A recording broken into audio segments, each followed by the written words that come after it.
What's up? What's happening? What's going on, everybody? Welcome back to Animation Station, your number one stop destination for anything and everything animation. And welcome back to Pokemon Month. I know, I took a day's break and it already feels like eternity. I'm sorry. Hopefully my Mario movie review did help bridge that gap a bit. So, Kyurem and versus the Sword of Justice, not and the Sword of Justice, I'm sorry. I can't believe I got that wrong when I wrote it down, but... So yeah, Kyurem versus the Sword of Justice is a pretty good Pokemon movie. That's not quite great because it has a few problems still. Now, granted, I still really like this one. This one is pretty good. I think Kyurem's a cool character, and no, it's not just because he's voiced by Broly, but also because he's just an all-around cool character. A bit cliche and not anything different from other protagonists in the anime, sure, but he's still likable. Not to mention, he has an arc. He gets cocky trying to earn his sword. He ends up losing his horn when he fights Kyurem, and now it's pretty much his tale of redemption throughout the whole movie. Not to mention, it kind of feels like Ash is thrown to the side this time, and honestly, that's refreshing, because no offense to Ash and the human characters, but even in the best of Pokemon movies, they don't really have much to do. Heck, Team Rocket's not even in this movie at all, aside of two separate cameos that only last a minute, and they don't even have a line. And you only know it's them because of their designs. But Kyurem is the star of this movie, and that is for its positive, because it's really good here. Not to mention, it's its own separate contained story, even though it has ties to Black and White, but it's not hindered by it.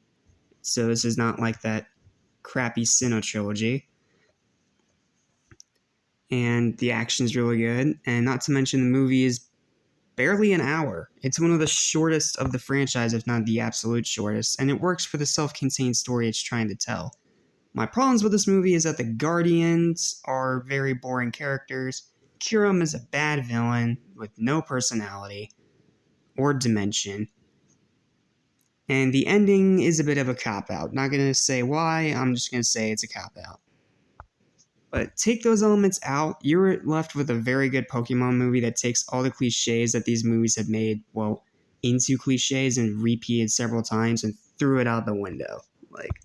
This is a very good Pokemon movie. I'm keeping this review short and brief because I want you guys to see this movie, and I don't want to go overly in-depth and spoil everything, because, trust me, this is a very good Pokemon movie that's worth watching. Not quite great, but it's still very good. Would have worked better as a TV special? Maybe, but you know what? I'm not complaining. It's still a pretty good movie, and I'm probably definitely going to add this one to my collection alongside Zoroark. Wow, so far I've only run across 2 Pokemon movies that are actually worth buying this month. That's a shame. Hopefully it improves very soon.